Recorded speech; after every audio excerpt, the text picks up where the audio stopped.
So my name is Julie Biggs. I'm a member of the PPMA board and I lead on the talent programmes. I'm delighted to welcome to this session Rob Taylor, the founder of Tailored Thinking. Rob is a specialist in bringing positive psychology to life within organisations, and he also has experience of doing that within an HR role in local government. He's a TEDx speaker and author, and is going to be sharing with us lots of ideas that we may want to choose and explore. Our session is entitled Positive Psychology at Work, the Science and Art of Thriving. So welcome, Rob. Really looking forward to your session. Oh, thank you. Thank you so much. And as always, like I had I popped in like 10 minutes early and I saw the end of Serena's talk. And you ever feel like the fear of missing out that people have? It's like, and it was just so wonderful kind of questions and energy that I had there. And I can see that people have had their cameras on and people have used the chat as well. So I'd encourage you to do more of that. And thank you very much for kind of inviting me in to talk to you today. And very much my kind of focus in terms of the 45 minutes that we have is to share with you some ideas around thriving at work. How can we use ideas from the fields of behaviour science and positive psychology, which very much influence my thinking and the work that I do with leaders and with individuals and with organisations. And how can you apply these ideas for you as an individual? So what are things you can take away for you as an individual? What are the ideas you can use with your colleagues? And what are the ideas potentially you can kind of take further across that might permeate across the organisations that you're working across? So forgive me if you don't like your kind of presentation spoilt, but I'm going to give you a spoiler now. At the end of this session, I'm going to invite you to set a small experiment, a thriving experiment. So how can you make your work experience just a little bit better based on maybe some of the ideas that I've shared today, maybe but based from some Serena or from some of the other wonderful speakers you will speak to today. So that's my kind of, I'm going to end the session with the opportunity to run a small, to explore an experiment. So yeah, forgive me if I've ruined the session for you. The other thing that I would like to invite you to do is, in terms of, as we're going through today, I will take a couple of points to pause for questions and to kind of catch my breath. So please do put comments and questions in the chat, and we'll try and kind of monitor those as we're going along. So again, this is your session ultimately, and I can go in different directions for you. As you would expect, I have some slides to share with you, and then I'll align those in a little bit, and these will be shared with you after the session and I've put some resources and so signposting you to kind of additional material that you might find interesting as well. So they'll be within the slides. And just to say, there's also an open invitation for any of you to kind of contact me at Tailored Thinking. I'm on social media as well, on LinkedIn and kind of Twitter. And just please do say there's an open invitation for you to kind of to build on these ideas, to take them forward. And if I can help in any way at all, just drop me a line, and I can only say no if I don't know the answer to something. But generally, I'm someone who hoards information and ideas and things, and I can try and put you in touch with someone who might know the answer if I don't. So thank you very much. And as we were saying in the introductions, my kind of company, Tailored Thinking, is a positive psychology, wellbeing, and HR consultancy. And in part, I set Tailored Thinking up because of an element of frustration. When I was studying masters in positive psychology, when I was working in the University of Melbourne, I realized that there was a disconnect sometimes between a number of the ideas that we see in evidence within the field of science, around what it is that enables people to do their best work within organizations, and how we sometimes are expected to kind of function and operate as an HR team. And I was thinking, this is interesting. So the research is saying this, and I'm doing something different in terms of how I'm operating. What would it look like to actually bring some of these ideas to life, and how could you do that? And one of the things that I realized there was a gap, I suppose, was around actually good advice about how you bridge the distance between kind of research and an academic paper and an academic idea, and actually practice about how you implement and bring these ideas to life. And that's very much the focus of my kind of work, and the things that matter to me and find meaningful in my work is around sharing these ideas to allow people to apply them. So we're going to share 4 ideas today, or 4 themes, and I'm going to share with you some tips about how you can apply them within your workplace. But to start with, I'm just going to be quiet for a second and for a minute. And I'm just going to ask you to reflect on this question. So when was the last time you felt fully energized and empowered and to do meaningful work? So when was the last time you felt fully excited and energized? You came back from the office, or you were or they walked down the stairs from your Zoom call, and your partner or colleague said to you, how was your day? And you didn't go, oh, you went, it was brilliant. And because, so when was that last moment? So you can put something in the chat if you want to, but I'll also just maybe just some reflection for yourself. Or when was the last time you felt fully energized and empowered and excited to do the work that you were doing?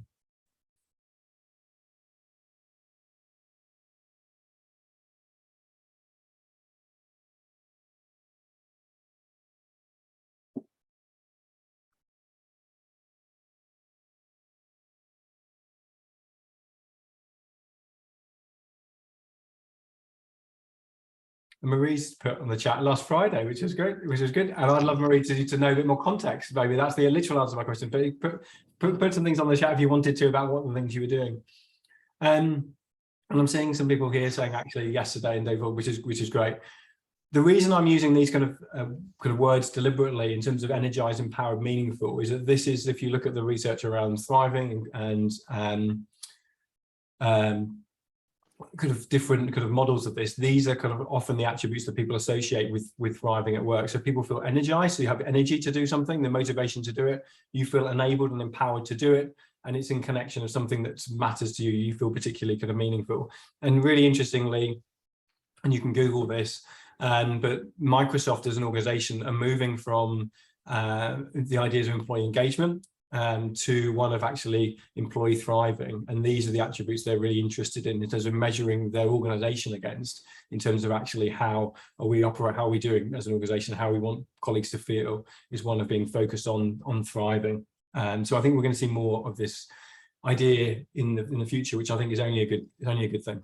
So we're going to cover kind of 5 things today within the session. So I'm being very greedy within our time. So I'm going to talk to you about why we need to have a positive deviant perspective to work.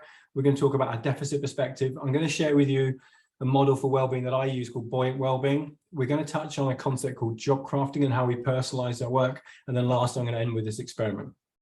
Okay.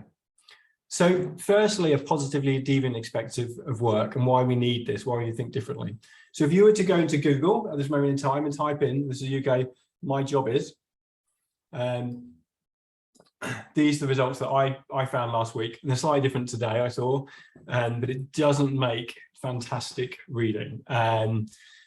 Someone here, the invisible one, so is my guilt killing me too hard, kind of maybe making me feel invisible. And if you're feeling very brave and you're a leader or manager, you might type my manager is, that makes interesting reading too. But the research very much in terms of backing up the Google search shows that the majority of people within workplaces aren't fully energized and engaged by their work that they do. So if you think, often I get people to think about employees or yourself with a light bulb above your head. So if you're walking around with your light bulb on, how often is it fully bright and fully lit and kind of like on? How often is it kind of dim and dull? How often does it during the day get duller? Does it get brighter? How often is it kind of stuttering, like you kind of feel? And what I'm really interested in when you think about thriving is really about how we can make people's light bulbs a bit brighter, or how we can make sure that they continue to shine brightly, recognizing that not just Google, but research shows that the majority of people within workplaces aren't fully engaged or energized and excited by the work that they're doing. So what can we do? What areas of research can we pull upon to kind of help us unpick this puzzle? Well, one of the areas of fields of study you can look at is around positive psychology. So some of you may have come across this idea or not. It's a relatively new field of psychology. So it's been, it was first released about 20 years ago. So in terms of the field of psychology, it's relatively new. To date myself, it didn't exist when I was an undergraduate studying psychology. And very much positive psychology is the study of flourishing and optimum functioning. And this can be done at different contexts. It could be educationally, it could be organizationally, it could be from a clinical perspective. But very much my kind of focus, my interest in this kind of space is around how organizations, individuals and leaders can flourish and perform at their best optimal functioning. And this is some of the ideas that I'm going to share with you today. So positive psychology kind of really is the study of what's going right within a context, within a field, and how can we encourage more people to be doing what's right. And it's whereas traditional areas of kind of psychology and different kind of approaches to kind of studying this is maybe looked at it from a deficit perspective, in terms of, when I say deficit perspective, saying actually we're treating people with problems, how can we get people back to normal? So if you think about the psychology research as a whole, as a pie, as it were, the majority of that pie is studying people who have problems and issues, and the focus has been around how we get those people to be better, to be normal. So it's people who are minus, on a scale of +10 to -10, it's like people who are -2 or 3 or 5, and how can we get them back to 0? And positive psychology was saying, actually, as a discipline area, what is it we can do to actually enable everyone to kind of move up that ladder, up that scale, depending on where they are. And you might want to think today, how are you doing on this scale? Are you a -10 or are you a +10? And it changes for all of us, right? All the time. But I'm interested about kind of what are the things we can do to kind of help us move that a little bit further up. And you might be thinking, well, this sounds lovely, Rob, but isn't this a bit sunshine and rainbows? And kind of the idea of, often when you see positive psychology or positive, people kind of sometimes kind of associate with positive thinking, but which is not about, it's not around sunshine and rainbows and cocktail umbrellas and beaches and things. And at least some of the time it might be associated with that in feelings of happiness and good times. But most of the research shows, and this will probably resonate with you, if I asked you to think about the things in your life that are most important, that are most meaningful, that you're most proud of, the chances are it would have been associated with an element of challenge and struggle. And if we're interested just in happiness, none of us would have children, right? Because I can certainly they do bring happiness on a day-to-day basis, but as a parent who's just wrestled with 2 children to get their shoes on this morning, get them to school on time, I could not say it made me feel kind of fully happy and engaged. And the same applies to work, in the fact that we can't necessarily expect to be kind of fully happy every day, any day. But what we can do is ensure the work we're doing is feel that it's got a purpose to it, that it's meaningful and important to us as individuals. And what we often find is that when people have challenges and they don't think the things they're doing is meaningful and purposeful, that can have a really adverse effect on people. Whereas actually, if you think that actually, if you see your kind of work as a bit of an adventure, or the work as having a kind of meaning, and that's why this element of thriving that I introduced earlier on had that meaningful component in it. It means that we're more likely to kind of understand that actually doing important things, doing worthwhile things, sometimes involve an element of struggle. So positive psychology is not just sunshine and rainbows. It's around actually doing things that are meaningful and matter to us. So it's allowing us to spend our time, our energy, and our focus on the things that matter to us as individuals. So some ideas that we kind of bring from positive psychology. So one, and this is something that I saw very much when I kind of was first studying this, is the idea of a deficit perspective. So just put on a chat, if this resonates with you, just put a yes or a no. Like, does this resonate with you? So sometimes when I do something well, you might go, oh, that was good. But when you make a minor mistake, you spend the rest of the day thinking about it and kind of ruminating about it. Put that in if that kind of resonates with you, put a Y or an N. We've got some oh yeses, so people like even more so than this. And so the one thing that often we kind of beat ourselves up about this, we can kind of like, oh, I shouldn't do this, I should get better at kind of patting myself on the back. But this is a very human thing. This is a very human attribute for us to have this deficit perspective. We are, as humans, hardwired to see threats and problems and issues bigger and brighter than we are positive attributes. And we don't know why this is. And the best explanation that I've seen of this is around this survival and evolutionary mechanism, in the fact that we are evolved as a species. One of the things that's important to us is be able to spot danger, to share stories of danger, and to learn from those events. So it's kind of it imprints in our brains really strongly. We take this with a pinch of salt, and a number of kind of papers have talked about ratios of say 4:1 in terms of the difference between positive experiences and negative experiences. And one of the ways they've kind of found this is they got people to do presentations. So they got people to do presentations, and they gave people equal amount of positive feedback and negative feedback on their presentations. And they checked in with these individuals a week later, a month later, even a year later. And what happened is that people tended to kind of forget the good stuff, but they held on to the negative stuff. It kind of had to hold on to this. And these kind of this imprint, negative experiences, experience more than negatives. And Kevin, you've kind of sharing, thanks, you're saying sometimes you're seeing 10 to 1 to 1. Yeah, you see different figures about this in terms of the things. So as I'm saying, take it with a pinch of salt. And it's not something you can say you need to drown out 10 bits of positive bits of feedback to 1 bit of negative, or 4 bits of positive feedback to 1. That doesn't kind of necessarily work, or a shit sandwich that you might have heard when you're giving kind of feedback with this stuff. That tends not to necessarily work effectively well. What I find does work well is actually just recognizing that we're going to be more drawn to negative noise than we are positive noise. And I think this is particularly helpful maybe when we're thinking about giving or receiving feedback, when we're reflecting on our own performance in terms of how we're doing. We tend to be critical at work. When it comes to change and projects, we tend to focus on wanting to problem solve and eradicate a solution rather than necessarily focusing on the outcome that we're wanting to achieve. So a practical thing to do here is, if you're going to be sharing feedback with someone and some of it's negative and some of it's positive, you might want to just flag someone that you're going to hold on to the negative feedback. It's human nature, but I want you to put this in context. It's actually not that big a deal. I want you to hear this positive stuff as well. So it's just around kind of, I find just recognizing it and signposting it can be really helpful to put it in context, because people are going to hear it. They're going to hear the negative stuff. It's going to be noisier for them, because that's how our brains work. And it's impossible for us to kind of immediately kind of change it. We can change the wiring of our brains slightly by different activities, but it takes time. The element also in terms of when it comes to work is maybe, and feedback, is thinking about kind of on balance. So trying to kind of think about things in balance and think about actually where is your attention staying. Can you look at positive things as well as negative things? And one of the activities that I do to counter this is around 3 good things. So one of the most positive or kind of well-known studies in positive psychology is around the power of signaling 3 good things. So what they did in this study is they got people to write a diary where they just recorded at the end of the evening 3 good things that were happening to them. Another group, they and Alison, I'm just seeing that you say to do 3 good things every day. That's brilliant. So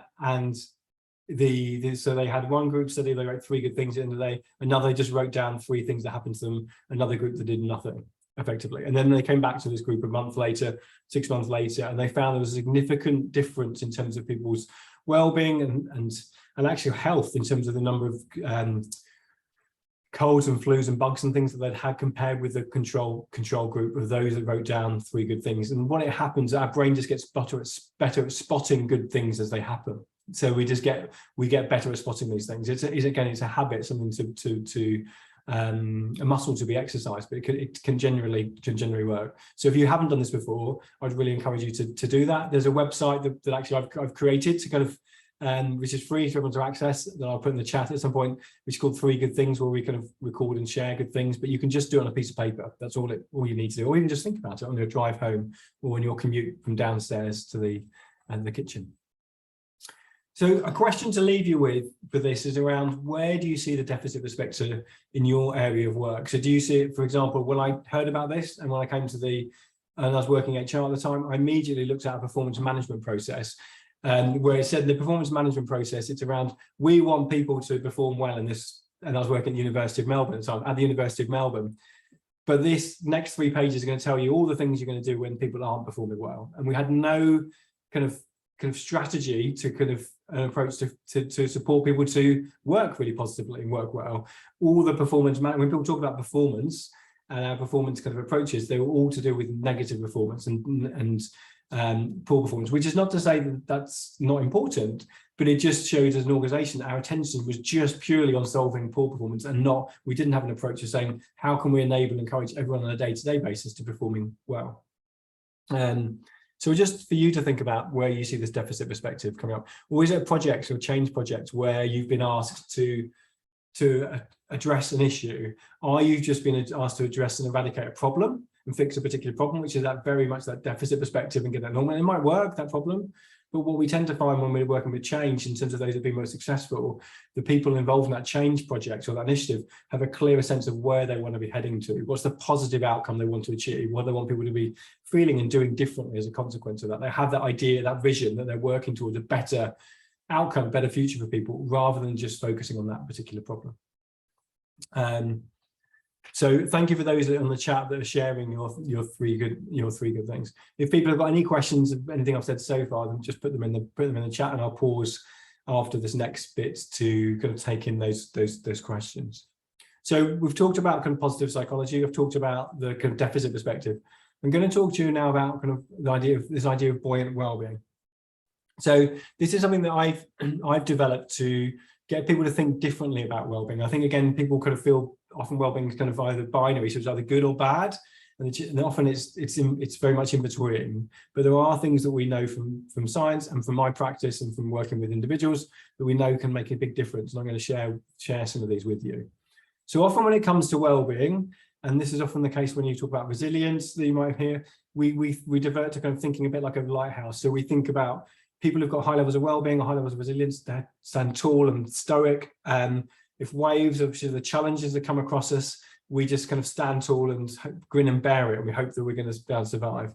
But we know that for most of us, this kind of way of operating isn't sustainable. So mild challenges, whatever, yes, we can do it. But over time, these things can build up, and it can have an impact on our mood, our energy levels, our levels of happiness. It can spill over if this relates to work. It can spill over at home, or if it's at home, it can spill over to work. All those different elements of our lives. But this is the way most of us, in the absence of training or the absence of kind of being aware of this, of kind of how we operate, we just can stand tall and stoic and hope that we'll be able to kind of withstand the ways and the challenges that we present themselves. What I'd like you to kind of us to shift towards a little bit more in terms of when we're talking about well-being is thinking a bit more like a buoy. This is what I call buoyant well-being. So if you think about a buoy still gets battered with the waves. So if you're getting lots of challenges and that you're facing your day, you're not ignoring them. It's not kind of, they're not going away. You're going to find life a bit tougher in those challenges than the absence of the challenges. The waters were very still. But what with the buoy, although you move with them, you don't get swept away. And the reason you don't get swept away is that you're tethered to the ocean floor by an anchor. And you can think about this anchor in terms of your actions and your behaviors and the way that you think about kind of well-being and how you look after yourself and your connections with other people. So often I encourage people to think about not well-being as something, the absence of challenges, or just kind of being able to just stand tall and be able to kind of kind of respond to them, as it were. Actually, kind of being more buoyant means you're kind of moving with them, as it were. It's a bit of a dance, but you're doing it from a point of strength because you have good well-being behaviors and attributes. And one of the things we can do to strengthen our personal anchors, well, one of the things that I encourage people to use, and this is again pulling from the field of positive psychology, is a model of well-being called PERMA. Some of you may have kind of come across this before, and if you've seen PERMA or heard of PERMA, again, put this in the chat so you can put a Y if you've heard of PERMA before, or no if you haven't, just out of interest in terms of those that have kind of seen or heard of this before. Will be interesting to see. So PERMA is saying actually well-being is not one thing. Actually, it tends to be lots of different factors that have an impact on our levels of well-being. And this can be really helpful for you if you're not feeling your best or your brightest, if you're not thriving, whatever that definition was, if your light bulb is not fully lit, then you're thinking about what are the things I can change, or what are the things that maybe are having an impact on me today. And so in terms of a number of you haven't seen PERMA, which is good. So I'm not going to, I see a couple of people have, so I won't make it all up then. I promise you, I won't make it up. I'll tell you the truth then in terms of the theory behind this, if some of you know, can catch me out in that case. So the original kind of theory of PERMA was saying that you should be considering or focusing on 5 different pillars. And as we're going through these lists, you can think about this as an individual level. So how much of this is showing up at the moment in your life? So on a 0 to 10, you can think about this. You could also potentially think about this in terms of your teams. So how much do you see this in your teams, or even your organization? So as I'm going through each of these different areas, I'm not going to get us to share this, but you might want to, just to make this applied, have a piece of paper or have a thought about how much of this do I have in my own life at this moment in time, or how much of this do we have within our team? So number 1 is positive emotions. This is feelings of happiness and energy in terms of work. When we feel that we've got positive emotions, we tend to be more creative. We tend to be more, the way I often describe it is our heads kind of lifted up. We're kind of outwardly looking. We're more open to make connections with other people. We are more likely to do good thinking. We're more likely to be able to withstand challenges and kind of buffer kind of upsets as they come along with our day-to-day lives. For some people, positive emotions is really, really important. So for one of my family members is someone who is the life and soul of the party, one of my cousins. If he hasn't laughed that day or made someone laugh that day, that's kind of like an affront to his individual being. And whereas for me, as someone who studies positive psychology and talks about it, I'm actually quite curmudgeonly. Like, I'm relatively low mood in terms of my positive emotions. It doesn't matter to me as much as it does maybe to other people. It's important, but it's not maybe shows up quite as much as it does for other people. But it is something I definitely notice if I'm in a bad mood, or other people in a bad mood, if I find it harder to connect, to engage with others. And I have patterns, I have things that I do to kind of try and shift my focus to one of being kind of more positive. And one of those is this 3 good thing activity. So think about what I'm grateful for, what are the good things. I also find for me a really simple hack to boost some positive emotions is to give someone some feedback and say thank you for something. Be that someone at the coffee shop, be that an email, be that something. If I do a random bit of thanks to someone for something they've served to me, it's almost guaranteed to make me feel better. And that I know that I'm making the other person feel better. So if I'm in a bit of a hole, you're actually probably more likely to get thanks emails from me than you are if I'm feeling at my best, as it were. So that's kind of positive emotions. Second element is around engagement.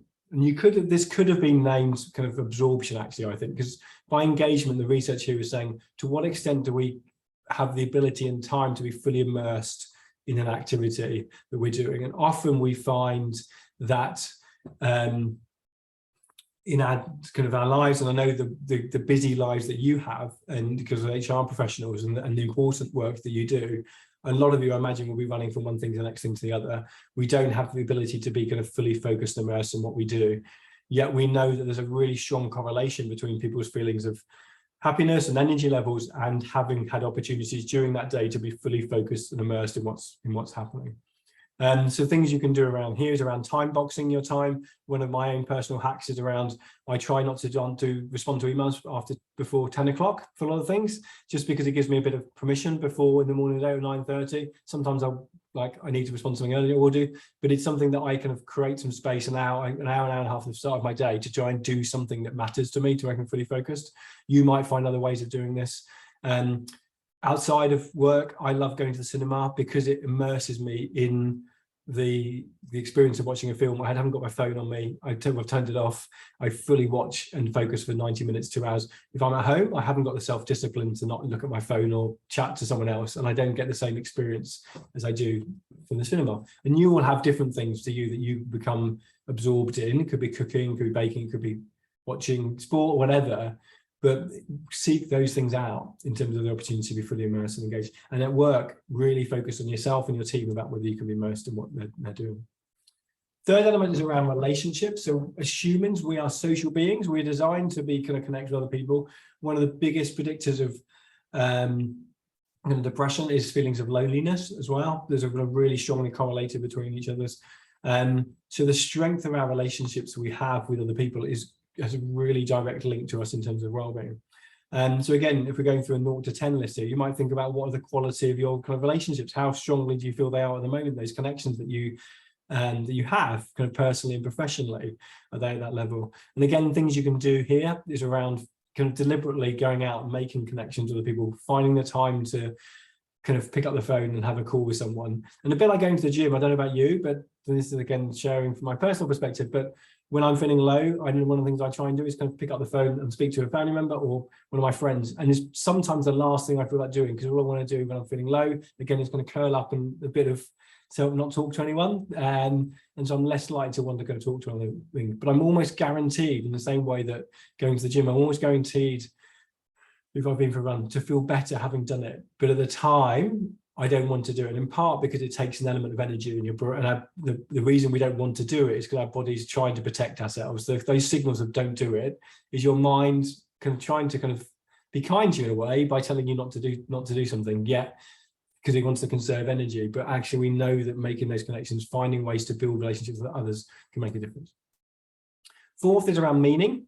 So this is around having a sense of meaning and purpose to what we're doing.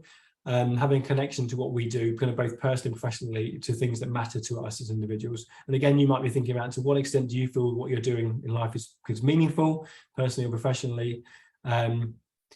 This is something that, again, I think is underestimated, the importance of and the significance of this. In workplaces, one of the easiest ways to kind of boost meaning is to kind of really be really clear on why you're doing certain activities. So you're really focusing on the team or your colleagues about what's the impact you're going to have on others, why you're doing what you're doing. Hearing, giving more feedback to other people is a way of kind of shining a light on meaning in work. And just having a conversation with colleagues around saying, what are the elements of work do you do that you find most meaningful? And again, if some of you are managers, you might want to be questioning, do you know in your team what are the things that actually matter most to your colleagues? And do you find ways then of them doing some of those, leaning into those things that matter to them? Because often if we get obstructed and we don't feel we're doing something that's meaningful, we get frustrated. There's nothing more pointless and more frustrating than being in a meeting, say, or doing an activity where you feel there's no value to it. Sometimes you've probably been asked to do something, you think there's no point to this, there's absolutely a useless task. And you probably kind of, for me, I feel very much like a teenager in that perspective. It's like, just like an annoyed teenager, or an annoyed toddler. It's just really frustrating doing something when there is an absence of meaning and purpose. So it's around, what can you do to make your life kind of more meaningful? And then lastly, accomplishment. So again, in the busy lives that we live, often we kind of work through some tasks and activities, and we don't often get to complete them. So again, a question to 0 to 10 is, to what extent do you feel that you can accomplish things on a day-to-day basis? To what extent do your team feel they've got that sense of accomplishment to see things through? Often we kind of struggle with this as kind of in terms of the work we do, but it's really, really important to find a sense of accomplishment. So it might be, again, a small hack here is to create a list of a to-do list. I think I heard someone frame it on a chat once, which I love. So it's not like your to-do list, where often you kind of haven't done your to-do list and you hang your head in shame and like, oh dear. If anything, it's kind of my to-do list is winging. Not only is it kind of like, have I not beaten it, but it's added more things to it. I don't know if any of you play that kind of to-do list game. Many of us don't win that game, but you can win the to-do list. The to-do list is, what are the things I have accomplished? Having a meeting with colleagues, connecting with them and a chat is meaningful and important as part of our work. Often we don't think about it in that way, but if you frame it in a way of actually having an important connection with others, it's work and it's important in terms of what you're doing. You've accomplished that in the day. You might have made a start on some activities in terms of you're doing. You might have made sure that you've had your lunch break and gone outside. Finding an opportunity to kind of note the small accomplishments that you are making is just as important as keeping an eye on the things that you need to kind of be following on the next day as well. So that's the kind of PERMA list, and you can come back to that in terms of, there's lots of activities you can do around PERMA that we do with organizations and teams to get people to explore what PERMA looks like for them and the extent to which they have it or not have it, and what you can do to amplify it within the organizational context. Okay. I will just briefly mention this in terms of looking at building relationships. So again, another idea or a hack for you. This comes from research around kind of different ways that people might kind of interact and engage with others. And I'm sharing it because it was something that, again, it was a bit of an aha moment to me. So broadly speaking, kind of research have looked at the kind of 4 different ways that you might want to engage with other people. So top right is being actively constructive. So this is actually connecting with someone with warmth and enthusiasm and interest. So you're kind of showing that you care about what someone's saying to you, you're showing you're interested in them, you're giving someone your full attention. And the work of Jane Dutton has shown that you can build high quality connections with other people in 15 seconds just by fully listening, engaged and energized by that person, in terms of giving them your focus and attention at a moment in time. So you might ask for details, you might be warm, you might lean into what someone is saying to you. Passively constructive is just very transactional. So it's not building or diluting a relationship, but it's just a very service kind of relationship. So how are you doing? I'm fine. Like, we're conditioned, so it's nice and saying how you doing, but you're not really listening, or you're not really kind of fulfilling that kind of conversation. So quiet energy and some interest, because you're servicing that relationship. And then the left-hand side are maybe things that take away from relationships. So being actively destructive and passively destructive. So passively destructive is like around ignoring what someone is saying to you or changing the focus a little bit, kind of showing you're not giving them someone your full energy and attention. And actively destructive is maybe kind of taking what someone's saying and trying to quash it or belittle it or change it in some ways. So I'll give you a brief example of this. So when I was studying this, and my wife was pregnant with our first child, Finley. I shared the news with people. Most people were really enthusiastic and excited. When did you find out, Rob? Really excited for you. Not many people asked how it happened. Luckily, that would have been a bit embarrassing, but they were kind of really enthusiastic. They were kind of being very actively constructive. Some were passively constructive, so that was kind of like, oh, that's nice, Rob, congratulations. But you could tell they didn't want to talk about it, and that's fine. There might be lots of different reasons why people don't want to talk about you're going to have a child, so it's completely fine. But there were some people were kind of passively destructive, so they were kind of a bit sarcastic, maybe, and like, or wave goodbye to sleep, or you're never going to get to the cinema again, because again, that's something I was saying that I was kind of passionate about. So they were kind of like, they were kind of teasing a little bit about the challenges. And again, it's not a bad thing, but it certainly wasn't building on the news, as it were. But then some people were, without knowing it, they were actively destructive. So some people said to me, Rob, do you know how much it costs to raise a child these days? I'm just reading about it, and it's like this many thousands of dollars. And it was like, oh. And then the worst thing that someone said to me, and again, I don't know if I don't think they were doing it with malice, maybe, but they asked me, do you know what the global footprint, the carbon footprint of a child is these days? Like, into some research. It's just like, oh, no, like, thank you for sharing this. I don't know what you're going to expect me to do with this knowledge, like, in terms of, but it was kind of, they shared it. And so what I'm asking you to do here, with just sharing this model, is thinking about when you're engaging with colleagues, to what extent are you actively constructive? To what extent are you being passively constructive? To what extent are you being passively constructive? Think about that mode. Now, we can't all be actively constructive all day, every day. We'll just fall over and collapse. It takes too much energy. We can't do that all the time.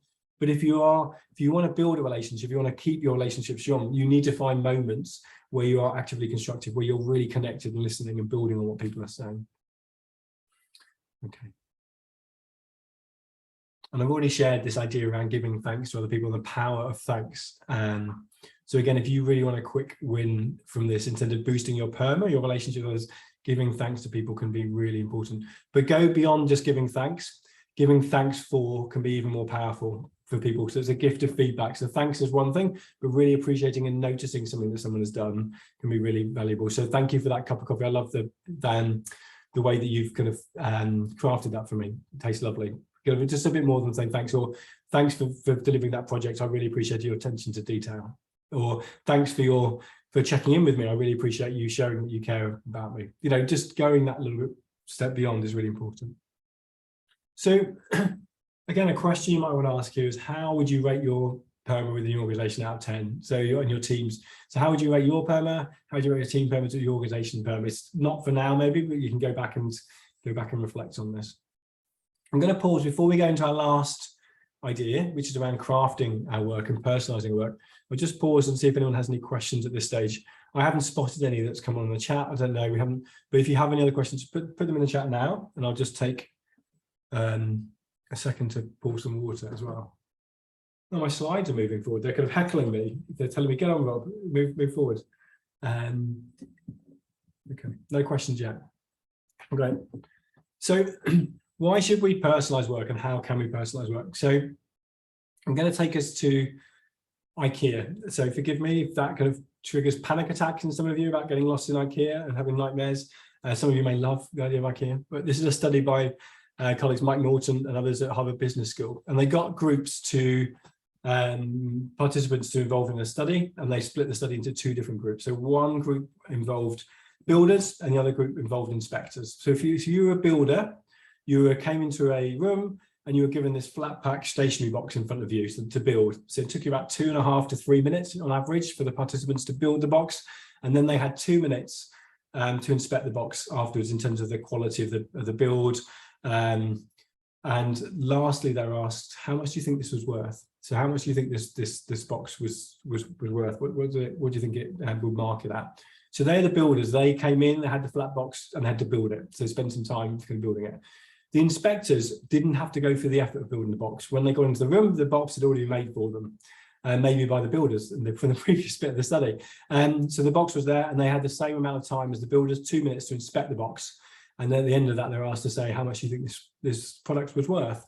There was a significant difference between the two groups in terms of who valued it the most. So if you thought it was the builders, put a B in the chat, so whether you thought the builders valued it most, and if you thought it was the inspectors, put an I in terms of this. So who do you think valued it most. The builders had to go for the effort of building it. The inspectors didn't have to go for the effort. It was just there ready made for them already. Oh, interesting.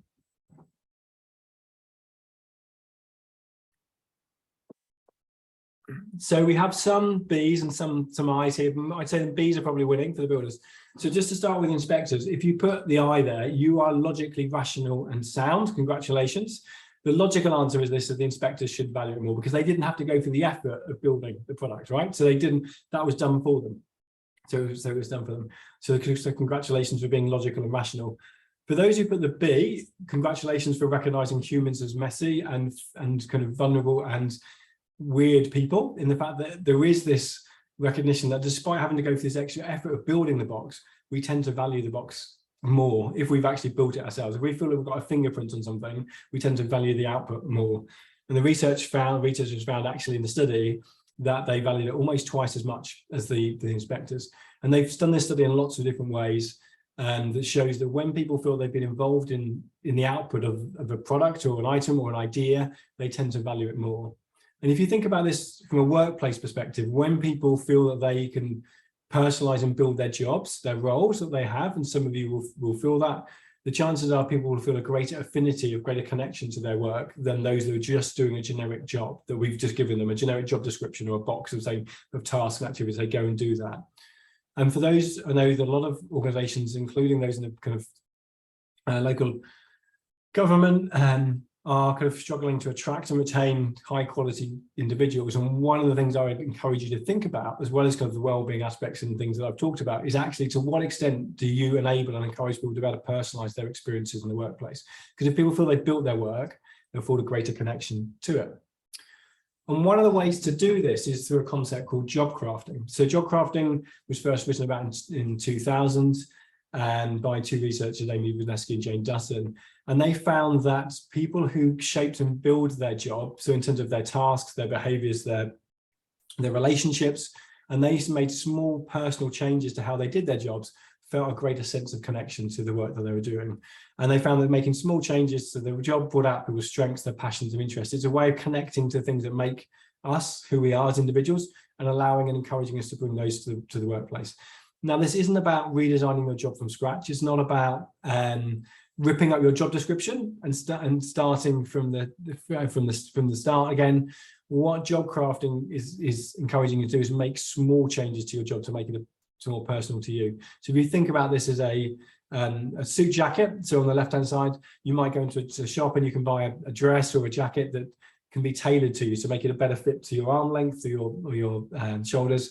And the chances are, if you've ever had that experience, and I've been lucky enough to have a couple of jackets like done that, taken in, they feel much more comfortable, they're better fit. They're my favorite jackets, they're my go-to jackets in the closet. And what you're not doing there with that experience, you're not designing that jacket from scratch, you're not changing the color or the fabric of that jacket. You're making it a better fit for you as an individual. And you're doing the same with job crafting. So you're not redesigning your job, but you're saying, how can you make your existing job 1% better, 1% more you? And the right-hand side model that you're seeing is around the why, the what, and the how of job crafting. So the why of job crafting is linked to thriving, is linked to personal, professional growth and performance. The what of job crafting is around how do you do this? It could be around changing your tasks, developing your skills, connecting to your purpose and meaning, building your relationships with other people, and making your job healthier from a mental and physical perspective. So it's around deliberately changing your job in that way. And the last level, the how, is creating the space to think about how you do your job. And in the spirit of that space, in the spirit of kind of doing things differently, I'm just going to invite us now to pause, and I'm going to give us, saying, a minute and a half to think about, from today, you've had the how now. This is the how in terms of the sessions that you've had today a little bit. It's around, this is the space for you to be thinking about how you can do things a bit differently. So what I'm going to invite you to before we close the session is saying, based on what you've heard today, so it could be some ideas that I've shared, it could be some ideas that you've heard from some of the other presenters. What could you do to make your job 1% better based on some of these ideas? Things? What are you going to do? And I'd invite you to think about 3 questions. So what are you going to do? When you're going to do it, and why? And the why is important because it connects to your meaning. So it could be something I've shared. So it could be around saying, I'm going to get more better at focusing on the purpose of tasks for that team, because it's important to the team feel connected to what they're doing. It could be, I'm going to go and be more actively constructive in my conversations with colleagues. Could be another thing to do. It could be from one of the presentations about how you can be more authentic. What's a tip you're going to take away and do something? So what's one thing you're going to do differently as a consequence of today's session? And I'll just be quiet for 60 seconds and then we'll come to a close.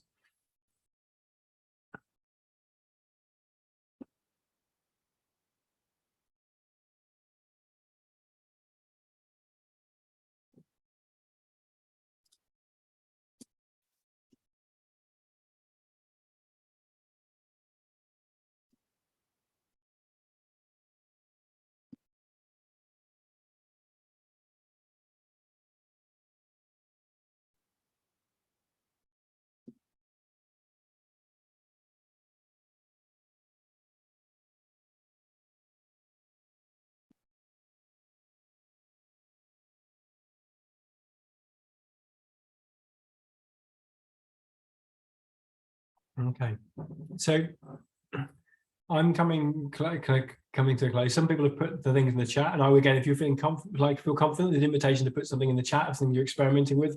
I'd love to know some of the things that you are you're researching or kind of experimenting with yourselves. Research shows that if you share something with others, have accountability buddies, is what academics call, you're more likely to be successful. So if you're not going to give your chance of success a little bit of a nudge, put it in the chat, but if not, just keep it hold to yourself and maybe talk to someone else afterwards about it. So thank you so much for your time and your attention and energy, and I wish you a wonderful rest of the conference and a wonderful lunch, because I know that's what's next, as it were. And so thank you so much. Thank you, Rob. That was brilliant. God, the breadth of what you covered was amazing. Lots to reflect on, and some great ideas and tips and hacks, I think was the word you used as well. Yeah. Thank you so much for sharing. Brilliant session.